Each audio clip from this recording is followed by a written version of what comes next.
AITA for exposing my wife's affair plan instead of accepting an open marriage? I'm Jeffrey, 37, and Rachel had been my wife for 9 years by the time she sat across from me in our living room and tried to sell betrayal as personal growth. We were never the kind of couple who screamed through walls or through plates. Most nights, we were two tired people sharing a mortgage payment, a streaming password, and a coffee maker Rachel always forgot to refill. That ordinary quiet was part of why I kept trying longer than I should have. I thought a quiet marriage meant there was still something to repair. I didn't realize she was using the quiet to build a second life and then ask me to approve it. The change didn't happen all at once. Rachel wasn't suddenly cruel one morning. She became harder to reach in small, deniable ways.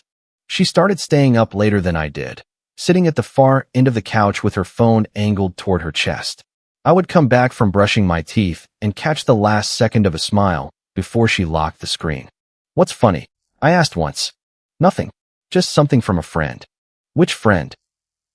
She looked at me like I had asked to inspect her bank account. "Why does it matter?" That became her answer to almost everything. She changed her phone password after years of using the same one. I noticed only because she asked me to change a song while she was driving, and the code I knew no longer worked. "You changed it," I said. "Yes." "Any reason?" "Privacy is healthy, Jeff." I handed the phone back. "I didn't say it wasn't. You were going to."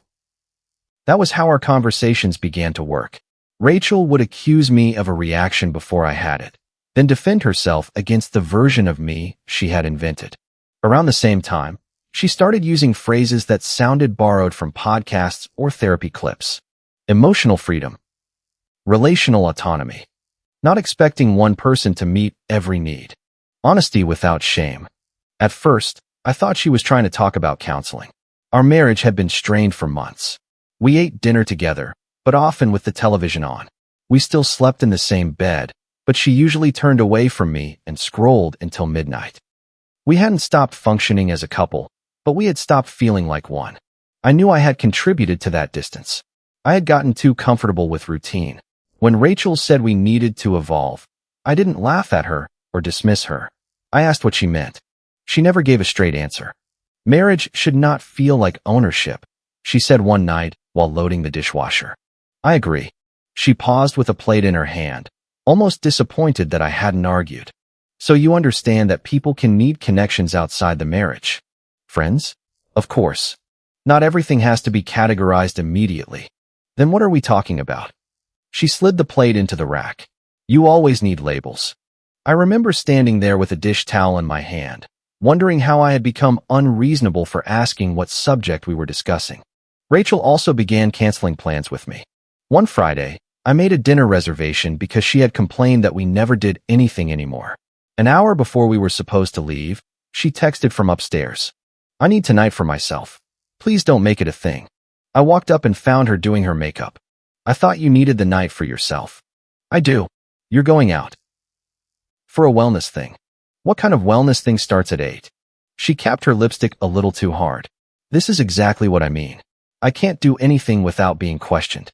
You asked me to make plans. I made plans. Now you're canceling them and won't tell me where you're going."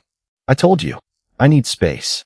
She left wearing the black blouse I had bought her for our anniversary the year before. The shared calendar said wellness class. Her location sharing, which we had both used for years mostly for practical reasons, went unavailable from shortly after she left until almost midnight. The next morning she was affectionate in a thin, deliberate way, as if she had checked a box.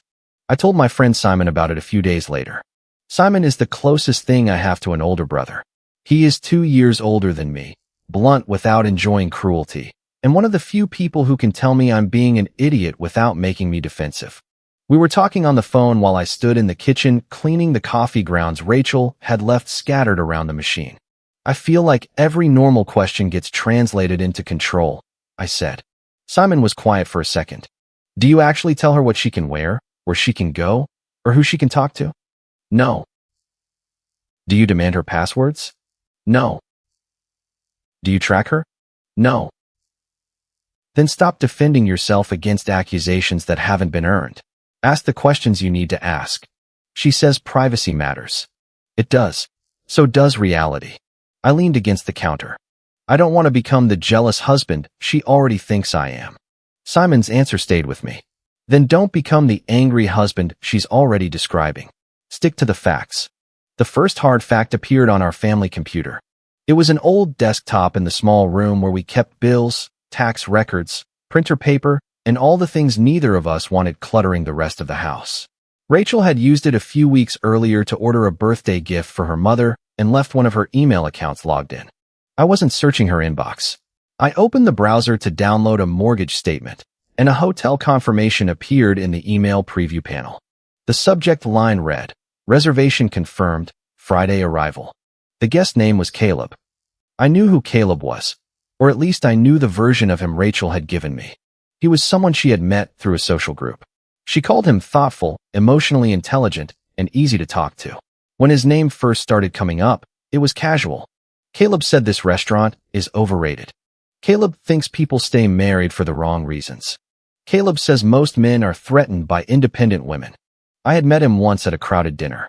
He shook my hand, smiled without warmth, and spent the evening leaning toward Rachel whenever she spoke. He had the confidence of someone who believed being calm made him honest. I clicked nothing. I didn't open Rachel's folders or search her messages. The hotel preview already showed the date, the confirmation number, a late check-in request, and Caleb's name. That Friday was 3 days away. I took a picture of the screen with my phone and closed the browser. Then I checked accounts I had every right to check.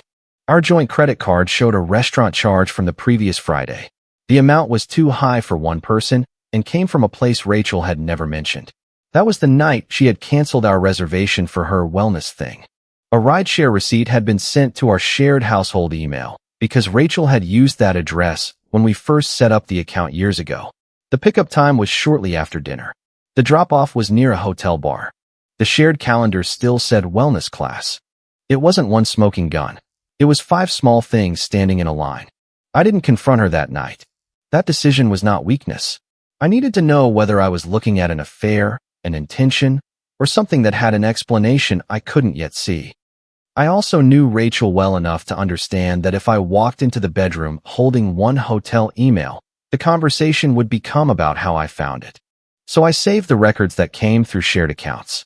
I downloaded the credit card statement. I saved the rideshare receipt. I photographed the calendar entry. I didn't touch her phone. The piece that removed all doubt arrived by accident. Rachel had enabled a shared photo stream years earlier, so our pictures would appear on both the computer and the television screensaver. She mostly used it for vacation photos and pictures of her mother's dog. The morning after I found the reservation, a new screenshot synced into the folder. It showed part of a conversation. Rachel had probably taken it to save something Caleb said and forgotten that screenshots uploaded automatically. His message read, "Are you going to talk to him tonight?" Rachel's reply was directly beneath it. "I just need him to agree before Friday, then he can't call it cheating." I stared at that sentence until the screen dimmed. There are discoveries that make you furious, and there are discoveries that make you cold. That one made me cold. The hotel reservation wasn't an unrelated coincidence. The open relationship language wasn't Rachel trying to rescue our marriage. She and Caleb had chosen a date. She needed my approval before then, so they could pretend the line hadn't already been crossed. I saved the screenshot with the date and time visible. Then I called Simon. He answered on the second ring. "You were right," I said. "That's usually nice to hear. You don't sound like it is." I told him about the reservation, the charges, and the screenshot. Simon didn't interrupt. When I finished, he said, "Where are you?" "At home." "Is she there?" "Upstairs." "Don't confront her while you're shaking." "I'm not shaking." "Then don't confront her while you're this calm, either. That can be worse." I looked toward the stairs. "She's going to ask tonight." "How do you know?" "Because the message says she needs me to agree before Friday." Simon exhaled slowly. "Save everything somewhere she can't delete it. Then decide what your boundary is before she starts talking. Don't let her define the question." I copied the documents to a private account and changed the password. I didn't move money. I didn't cancel cards. I didn't send Rachel a threatening message. I sat at the dining table and wrote one sentence on a sheet of paper. "I will not agree to rewrite betrayal as consent." Rachel approached me after dinner. She had been unusually pleasant while we ate. She asked about my day, refilled my water, and touched my shoulder when she carried her plate to the sink. The attention felt rehearsed because it was. When the kitchen was clean, she said, "Can we sit down? I need to talk to you about something important." We went into the living room. Rachel sat on the couch. I took the chair across from her. She folded her hands in her lap. "I've been thinking a lot about us." I waited. "I love you," she said, "but I don't think our current structure is allowing either of us to be fully honest." Current structure. Our marriage as it exists now. What do you want to change? She took a breath like she was about to give a presentation. I think opening the marriage could save what we have. Even knowing it was coming, hearing her say it landed hard. Rachel continued before I answered. "I don't want us to keep pretending one person can meet every emotional need. I want us to choose honesty instead of shame. This wouldn't be about replacing each other. It would be about giving each other room to grow." I watched her face. She sounded polished, calm, almost compassionate. There wasn't a trace of the woman who had written that she needed my agreement, so I couldn't call it cheating. "Is there already someone?" I asked. Her eyes shifted toward the window. "That's not the point." "That is the only point. You're reducing a complicated conversation to an accusation." I asked a simple question, and the way you asked it proves why I've been afraid to be honest with you. I let that sit for a second. "Is there already someone?" Rachel pressed her lips together. "There is someone I feel connected to. Caleb." She looked at me sharply. That was answer enough.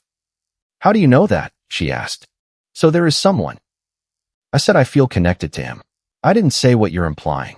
What am I implying? That I cheated. Did you? Nothing official has happened. She regretted the word official as soon as it left her mouth. I saw it in the way her shoulders tightened. I leaned back. What counts as official? This is exactly why these conversations are impossible with you. You need everything to be black and white.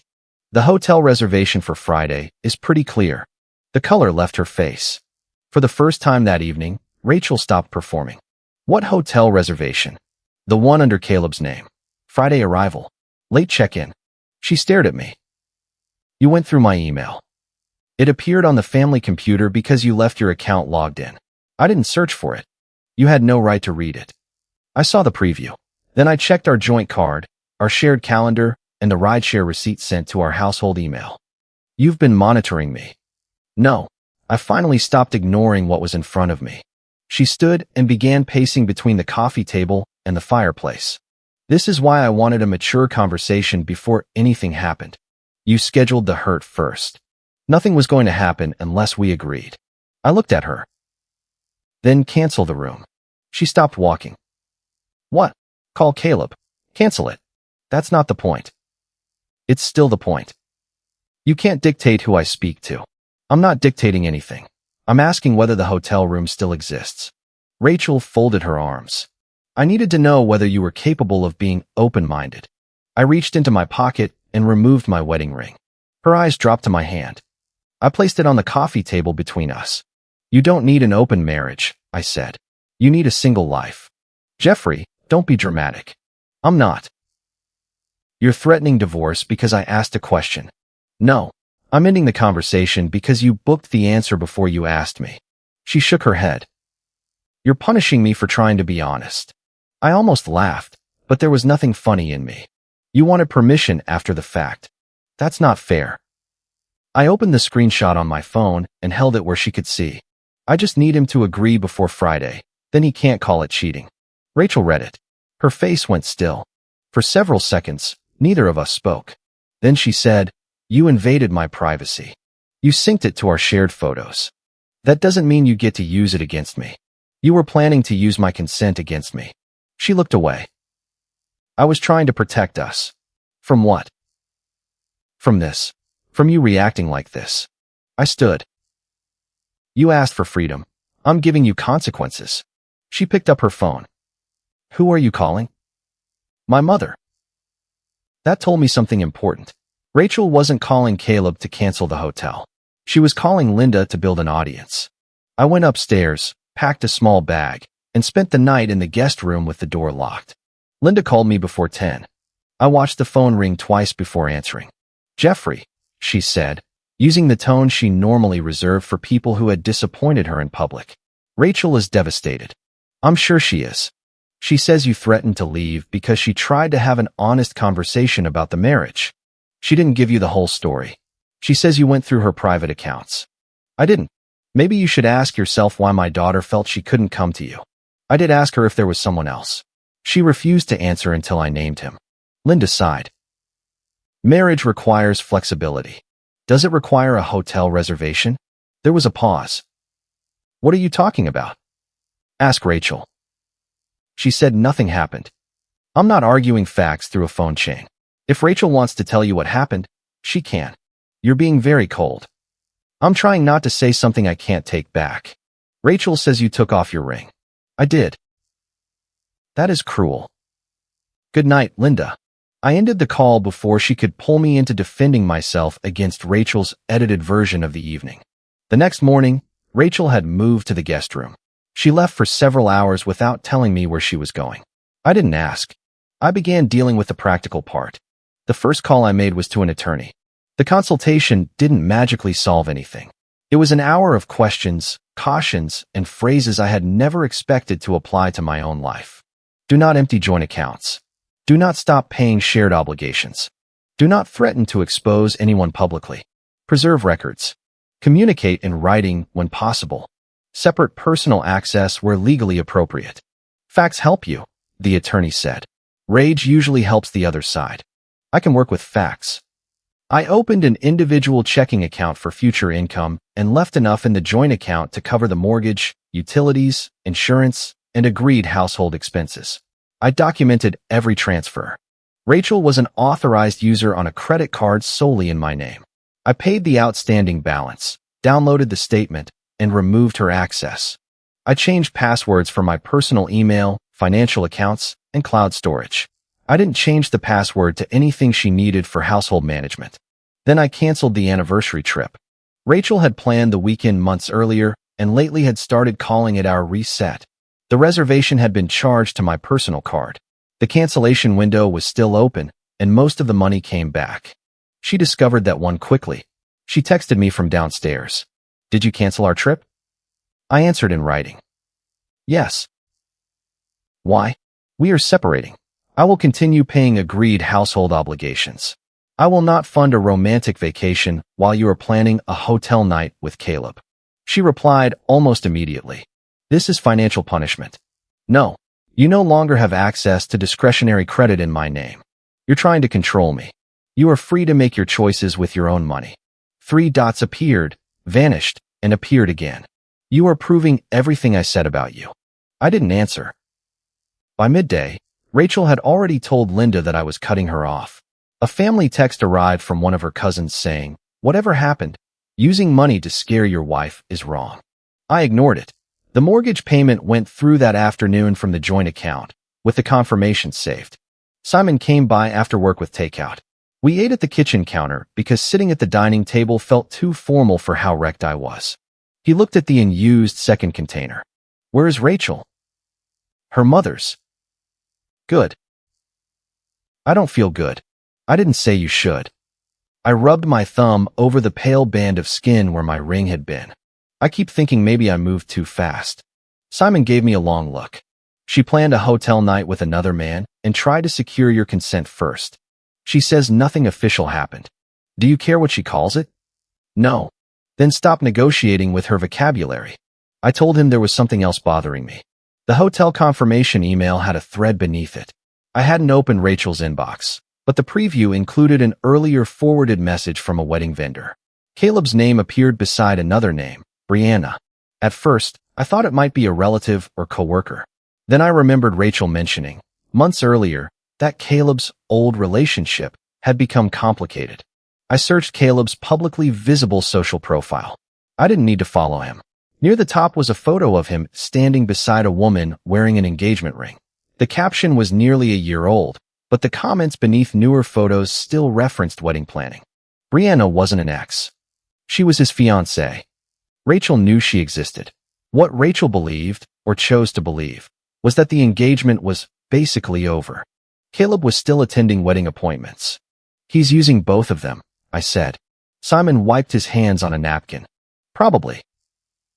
Do I tell her? Brianna? Yes. That depends on why. What do you mean? If you want to hurt Caleb, wait. If you want to give her information before she makes legal and financial commitments, send facts. I don't want to pull her into my marriage. She's already in it. She just doesn't know. I sat with that for a while. Simon added, proof, not a revenge speech. That night, I created a short message. I didn't call Brianna. I didn't contact her family. I didn't send private details about Rachel and me. I sent the hotel reservation showing Caleb's name and Friday's date. I included the restaurant and rideshare timeline. I included Rachel's screenshot about needing my agreement before Friday, with unrelated names and details cropped out. My message said, I'm sorry to send this. Caleb has been involved with my wife, Rachel, and has a hotel reservation for this Friday. Rachel asked me to open our marriage after the reservation was made. I understand you are engaged to him. I would want to know before making further legal or financial commitments. I am sending only enough information for you to verify it yourself. I read it 5 times before pressing send. Brianna responded 3 hours later. Are you sure the reservation is this Friday? I sent the confirmation number and date again. Then she wrote, thank you. I need time. That was all. The hotel night didn't happen. I learned that later, but on Friday evening I knew only that Rachel was still at Linda's house and that Caleb's reservation hadn't been canceled through any account I could see. Around 9, Rachel called. I let it go to voicemail. Her message was short. Jeffrey, you had no right to contact Brianna. Caleb says you're trying to destroy his life because you're angry at me. Call me. I saved the voicemail. 10 minutes later, Caleb called from a number I didn't know. I answered because I wanted one record of what he believed he was entitled to say. This is Jeffrey. Yes. This is Caleb. I know. You had no right to drag Brianna into your marriage. I almost admired the confidence it took to say that. You brought yourself into my marriage. Rachel needed someone who actually listened. Does Brianna know that was your role? He went quiet. This wasn't supposed to blow up like this, he said. That's usually how secrecy works. You don't understand what Rachel and I have. I understand there was a hotel room and 2 people at home who were not given the truth. You're trying to control her. No, I'm leaving her. He had no answer for that. I ended the call. Rachel returned home Saturday morning. She looked tired, not remorseful. There is a difference. She put her purse on the kitchen counter and stood across from me while I poured coffee. You contacted Brianna. Yes. How could you do that? She's engaged to a man who booked a hotel room with my wife. You don't know their relationship. I know enough. Caleb told me it was over. They were planning a wedding. It was complicated. Everything becomes complicated when a simple fact makes you look bad. Rachel's mouth tightened. You wanted revenge. I gave her the choice you were trying to take from me. You humiliated me. No one outside the 4 of us knows. My mother knows. You told her. She's worried about me. She thinks I threatened divorce because you asked a philosophical question. Rachel looked away. I didn't tell her that. You left out Caleb, the hotel, and Friday. She wouldn't understand. Neither did I, apparently. Rachel pulled out a chair, but didn't sit. Caleb says Brianna is ending the engagement. That's between them. You caused that. Caleb caused that. You sent the message. He booked the room. She pressed both hands to the back of the chair. You don't care who gets hurt. I set my mug down. I care enough not to help anyone marry into a lie. For a second, something shifted in Rachel's expression. Not guilt. Fear. What happens now? She asked. We separate. You're really ending 9 years over this. No, I'm ending 9 years because of this. That makes no sense. It does to me. She sat down at last. I was lonely. So was I. You stopped seeing me. I made dinner reservations you canceled. You mean emotionally. I asked you what was wrong. You told me I was controlling for asking. Because you always wanted facts when I was trying to explain feelings. Facts are part of honesty. Rachel wiped at one eye. I thought if you agreed, it wouldn't count. That was the first completely honest thing she had said. I nodded once. That is exactly why I can't stay. She cried then. Quietly. I didn't enjoy it.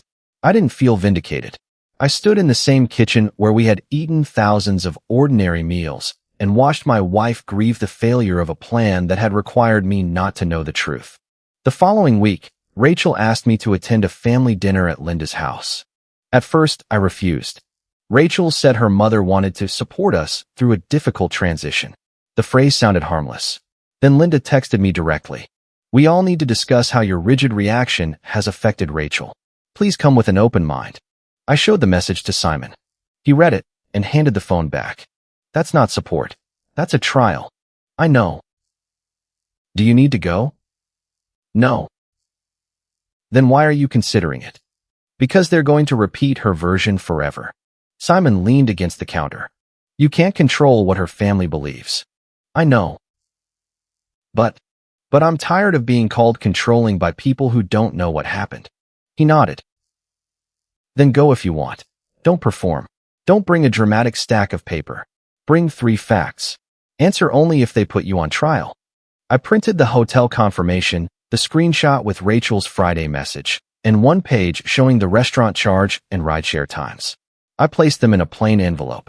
I also saved Brianna's message confirming that she and Caleb were still engaged when he made the reservation. That was all. The dinner included Linda, Rachel's father, Aunt Beverly, 1 cousin, and Beverly's husband. Beverly had always been the most neutral person in Rachel's family. She disliked scenes and had a habit of asking one plain question when everyone else was talking around the truth. Rachel sat beside Linda. A place had been set for me across the table. The meal began with forced politeness. Linda served chicken. Rachel's father asked whether I wanted more potatoes. Beverly talked about a repair at her house. No one mentioned the reason I was there until the plates were half empty. Then Linda put down her fork. "Jeffrey, we love both of you." I waited. "But I think you need to understand how deeply you hurt Rachel by reacting the way you did." Beverly glanced at Rachel. Linda continued. "Marriage requires flexibility. Rachel tried to be vulnerable, and you shamed her for it." "I didn't shame her." "You took off your ring during a sensitive conversation." "The conversation wasn't what she told you it was." Rachel lowered her eyes. Linda's voice sharpened. "Maybe if you had loved my daughter better, she wouldn't be begging for freedom." The room went still. Rachel's father stared at his plate. Her cousin looked uncomfortable, but said nothing. I placed the envelope on the table. "I didn't come here to discuss the private failures of my marriage," I said. "But Rachel brought me here to be judged on a version that leaves out the facts." "Jeff," Rachel said quietly. I looked at her. "Do you want to tell them? Or should I?" Linda frowned. "Tell us what?" Rachel folded her napkin. "It's complicated." I opened the envelope. She wasn't asking for freedom. She was asking for permission after the fact. I placed the hotel confirmation in front of Linda. She read Caleb's name and the date. "What is this?" she asked. "A hotel reservation made before Rachel asked to open the marriage." Rachel's father looked at her. "Is that true?" Rachel reached for the page, but Linda kept her hand on it. "Jeffrey is making it look worse than it was." I placed the screenshot beside it. "This is Rachel telling Caleb she needed me to agree before Friday, so I couldn't call it cheating." Linda read the line twice. "Rachel," she said, "tell me he's misunderstanding this." Rachel's face flushed. "It was private." "That's not what she asked," I said. Rachel turned on me. "You invaded my privacy. You invited your family to judge me on a lie. I asked them to help us. You told them I threatened divorce because you wanted honesty.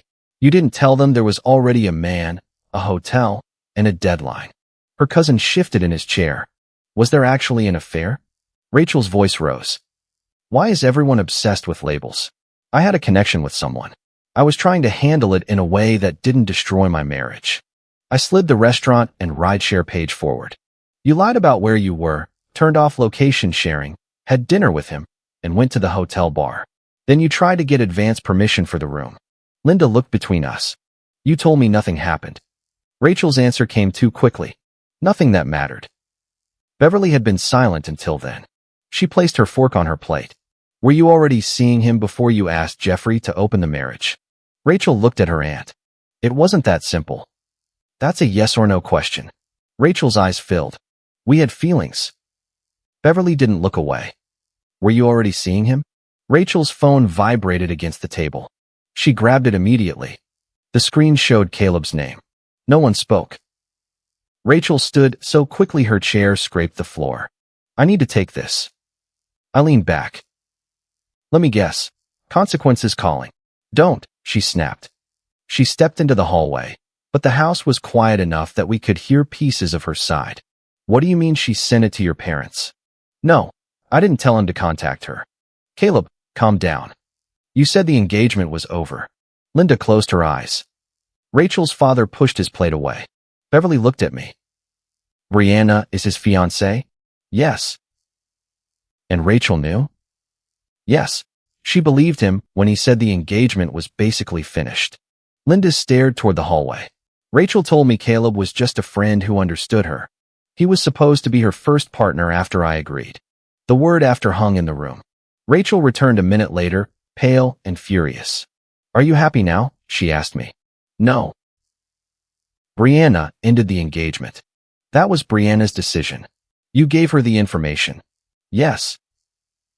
You destroyed 2 relationships. I stood. No. I stopped 2 people from using those relationships as cover. Linda started to speak, but I held up a hand. You wanted everyone to judge me. Now they have the whole story. Rachel's father finally looked directly at his daughter. Did you ask the hotel not to charge your card until after Jeffrey agreed? Rachel's expression changed. I hadn't known that detail. Beverly noticed it too. Rachel. Rachel picked up her purse. I'm not doing this. She walked out. Linda didn't apologize to me that night. She sat at the table with both hands around her water glass and said nothing for a long time. When she finally spoke, it was to Rachel's father. She told me you were controlling her. Beverly answered before I could. Honest people don't ask for permission after making the plan. I gathered the 3 pages and returned them to the envelope. Linda looked at me. You shouldn't have contacted Brianna without talking to us. There it was. Even with the truth in front of her, she still needed a way to make part of it my fault. Brianna was about to marry him, I said. You could have handled it privately. I did. You sent proof to a stranger. I sent proof to the only other person being denied a choice. Linda looked down. I left before the conversation turned into another attempt to split responsibility evenly for the sake of family comfort. The social collapse Rachel feared was quieter than she expected. There was no public post, no viral humiliation, no crowd gathering to shame her. Caleb became less romantic the moment secrecy stopped being available. At first, he called Rachel repeatedly. Then the calls became arguments. He blamed her for keeping screenshots. He blamed me for contacting Brianna. He blamed Brianna for overreacting. What he didn't do was offer Rachel the public relationship he had implied was waiting for her. 3 days after the family dinner, I heard Rachel speaking to him in the laundry room. You said you were leaving anyway. A pause. No, Caleb. You said the wedding was just momentum. Another pause. So what was I? I walked away before I heard his answer. I already knew. Rachel had believed she was his brave choice. She was his secret. Brianna sent me one final message. I ended the engagement. I'm staying with my sister for now. You gave me what he didn't, a choice. Thank you. I replied that I was sorry she had been put in that position. I didn't ask for details. We didn't become friends or partners in revenge. She had her life to untangle, and I had mine. Rachel asked for counseling after Caleb began pulling away. The request came on a Tuesday morning. I was making coffee. She stood in the doorway wearing an old sweatshirt and no makeup. I made an appointment, she said. For what? Marriage counseling. I didn't agree to that. I thought you would. I'll attend a session to discuss separation logistics, if that helps us communicate. I am not promising reconciliation. Her face tightened. So you won't even try. I tried while you were building an exit with someone else. I made a mistake. You made a sequence. That's cruel. It's accurate. She stepped closer. I never meant to destroy everything. You tried to get me to sign off on a lie. I wanted us to survive this. You wanted the marriage to survive as cover. She cried again, but this time I didn't stay in the room. The counseling session happened the next week. Rachel used many of the same phrases she had used in our living room. She felt unseen. She had lost herself. Caleb had represented emotional possibility. She had wanted to approach non-monogamy ethically. The counselor asked one question. Why was the hotel booked before Jeffrey was asked? Rachel said she had been afraid I would refuse without considering it. The counselor asked, would refusal have stopped you from going? Rachel didn't answer. That silence did more than any confession could have. I explained that I was there to establish communication rules for the separation. Household expenses would be handled through documented transfers. Personal spending would remain separate. We would discuss the house through attorneys if necessary. Neither of us would use relatives as messengers. Rachel called that cold. I called it clear. The legal separation paperwork began moving. Not instantly. Not dramatically. There were forms, disclosures, account statements, uncomfortable discussions about furniture, and long emails reduced to dates and numbers. I paid my share of the mortgage and necessary bills through the joint account, with every transfer labeled. I did not pay Rachel's personal credit card, her new individual expenses, or the counseling appointments she scheduled without agreement. The anniversary trip refund went toward legal fees and a temporary housing deposit. Rachel stayed in the house during the first stage of separation while I moved into a small furnished place for a few months. I didn't describe it as freedom. It was a room with mismatched chairs, thin walls, and a kitchen drawer that stuck every time I opened it. But it was honest. Linda sent me a message 2 weeks after the dinner. I was wrong to accuse you without knowing the facts. I still believe private matters should remain private, but Rachel did not tell me the truth. It wasn't a warm apology. It still protected her pride. I answered, thank you for acknowledging that. I will keep the legal process private. I will not accept being pressured through family again. She didn't reply. Beverly called once and said, you didn't owe us evidence. I'm sorry you were made to provide it. That meant more. Rachel continued to shift between regret and accusation. Some days, she said Caleb had manipulated her. Other days, she said I had pushed her toward him by being emotionally unavailable. Once, she said, if you had just said yes, none of this would have happened. I looked at her across the dining table where we were sorting insurance documents. If I had said yes, the hotel night would have happened. That's not what I meant. It is exactly what you meant. She rubbed her forehead. I thought agreement would change what it was. It would only change what you called it. The divorce process started after the separation terms were in place. Rachel asked me one final time whether there was any path back. We were in the living room again. Almost 3 months after the night, she proposed opening the marriage. The coffee table had a pale mark where my ring had rested before I picked it up and placed it in a drawer. I'm not with Caleb, she said. That's not the issue. I ended it. He backed away when Brianna found out. That isn't fair. Did he offer you a relationship? Rachel said nothing. Did he ask you to move in with him? Did he introduce you to his family? Did he tell people you were together? No. He wanted secrecy. You wanted permission. Neither of you wanted honesty. She sat on the couch, looking smaller than she had that first night. I loved you. I believe part of you did. Then how can you do this? Because loving someone is not consent to be used. I was confused. You were organized enough to choose a date. Her eyes dropped to the floor. I wish I could undo it. I believe you. That surprised her. I continued. But regret doesn't require me to return. She nodded slowly. For once, she didn't argue. The last time I made coffee in the house, I reached for 2 mugs out of habit. I put one back. There was no grand feeling attached to it. I was sad. I was angry in ways that still arrived without warning. I missed parts of Rachel that had been real, and I hated that the end of our marriage didn't erase the good years that came before it. But I was no longer confused about what happened. Rachel did not come to me seeking an honest discussion about consensual non-monogamy. She had already chosen Caleb, lied about where she went, helped plan a hotel night, and tried to secure my approval before the deadline so she could change the label afterward. I didn't end my marriage because my wife wanted honesty. I ended it because she wanted my signature on a lie. If you like the stories, don't forget to leave a comment and support the channel by subscribing. See you in the upcoming stories.